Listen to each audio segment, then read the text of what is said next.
All right. Hi, everyone. So today we prepared a very interesting topic for you all. But before we dive head on, let us first introduce our group. My name is Eunice. And I am Heta. I'm Krishna. Melissa? Ritika. And we are going to talk about some of the Canadian fitness safety standards. Now, when we discussed this in class, it reminded me of the time my uncle first arrived in Canada. So he told me this story. When they first arrived here, it was snowing and it was their first snow. So my uncle and aunt went for a walk. And while they were walking, my uncle suddenly said that he could not find my aunt. Like my aunt was nowhere out of sight. And unfortunately, that was because she slipped on the snow with her back flat on the floor. And that's so tragic because until now, she's still experiencing low back pain from it. It's been years. But going back to this topic, it's all about safety standards. Now, that incident could have been prevented if only someone placed ice on the floor or someone shoveled the snow. So, this topic that we're about to discuss is about the Canadian fitness safety standards, and it's specifically about the fitness facilities. Now, they created 20 safety standards and they subdivided it into six categories. And all these standards have 26 recommended guidelines on how to ensure that we could comply to them. Okay, so the standards that we're going to talk about today fall under fitness related environment. So first of all, standard number 18 states that facilities like whirlpools, spas, and tubs should comply with the recommended standards for the operation of public spas. And if I want to connect this with some incident, I would like to talk about this recent article that I read on social media that said that some of the guests went to this Whitby Thermia spa and they did not have great experience at all. They suffered from Staphylococcus bacterial infection and they complained about it that there was this bacteria in the salt water in the pool. And they also complained to the authorities of suing them for $5 million for the damage in contamination. So they were really not happy with their experience at that place. So I think there should be some recommended guidelines for that as well. We have recommendation guideline number 12 for that standard 18. So staff should require to carry out a regular inspection on daily basis. So if any hazard is seen, they can prevent it and correct it before anyone uses the facilities. So if Whitby Spa had done that on time, they could have just prevented this bacterial infection on time. Yeah, okay. And then there's another standard that falls under the fitness related environment.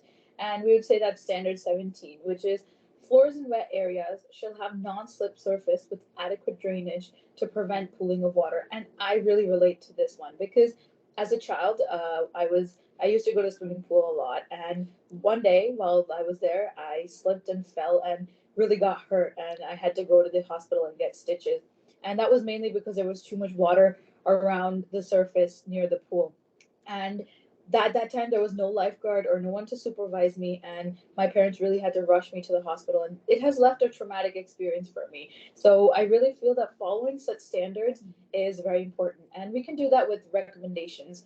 And there's a few for standard 17 as well. We have two recommendation guidelines for standard 17. So first is number 13, which states that staff should provide attention to the surfaces around the recreational area, that they are appropriate for the use and free from obstruction. So there are proper drains. Excessive water can be drain out on time, and kids won't fall on the surfaces. And another guideline is number 21, that there should be direct supervision around the high risk injury areas. So if there were lifeguards around Ritika, they could have helped her on time.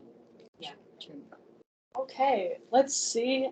Let's test your knowledge. I'm going to play Yeah, a quick little game of Jeopardy. Okay. All right, Okay. let's go. One moment here. It's loading.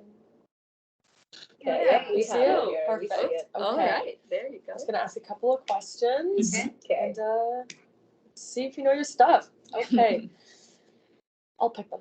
Okay. Standards for 100. How many safety standards are there? Oh, I know this one. Okay, this is 20 standards. 20 standards. All Yeah. right, for Yeah, $100. okay. Not coming out of my pocket. What is Oh, that was strange. Okay. Anyways, recommendations for 300s. Or safety standards professionals, not tech professionals. Okay. True, What should be true. provided at all times by Mhm. qualified personnel in high risk or injury areas? Direct supervision, Okay. right? Right? That was Yes. great. Okay. Okay. Miscellaneous for 100.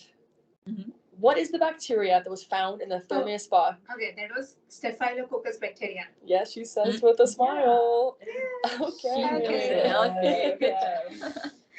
job. Recommendations for 100. For 100. Okay. How many recommended guidelines for the standards are there? I know this one. 26. Yes. Oh, Yeah, yeah, that is Recommendations okay. expert. True, true. All right. Standards for 200. What standard states whirlpools, spas, and tubs shall comply with the recommended standard for the operation of public spas? Standard Yes, number 17? 18? It's 80. Oh, 50-50. Who's winning? It's 18. Oh, Yeah, 18. okay. Perfect. We thought of it at the same time, so I guess we both Split the money. Yeah. Teamwork, Oh. teamwork. And okay, let's just do one more. Okay. Miscellaneous for 200. Okay. What category does standard 18 and 17 fall under? Okay. It's fitness related environment. Mhm. Oh, Yes. okay. Okay. I She feel knows like it. we Word know our for word. stuff. Yeah. Good thing we made a presentation on this, huh? Okay. Okay. So, in conclusion, we only talked about the one fitness safety standard, the fitness related environment one. The recommendations are in place. I know they don't always sound fun. Like if you do go to the pool and if there is a lifeguard, let's say, how they were saying no running. Sounds like they're just trying to make you not have fun because you want to run when you're at a pool. But they are there for a reason so that people do not get hurt. They don't slip and fall. The benefits to compliance, not just for the customers or the guests, but it's also for the benefit of the business because they meet the consumer expectations because they expect not to get injured. Relating back to the Thermia spa, you're going to a nice spa day, you don't expect to leave with $5 million in Staphylococcus virus, although the first half does sound pretty good. And it enhances your public image. Like if you, back to the spa, if you Google Thermia spa, the first thing that does come up, first probably 20 things that come up are the Staphylococcus infection. So not the best advertising for your company. I know they were working on it for many, many years and now they have a bad rep. Hopefully not forever, but that's what happens if you don't follow the public safety standards. So in conclusion, follow the standards, follow your rules and guidelines. Okay, thank you for listening to our presentation. I hope you learned something. Thank you so much. Thank you for listening to us. Yes. And some light reading. Here are references. Thank you. All right. Thank you. Thank Thank you. you.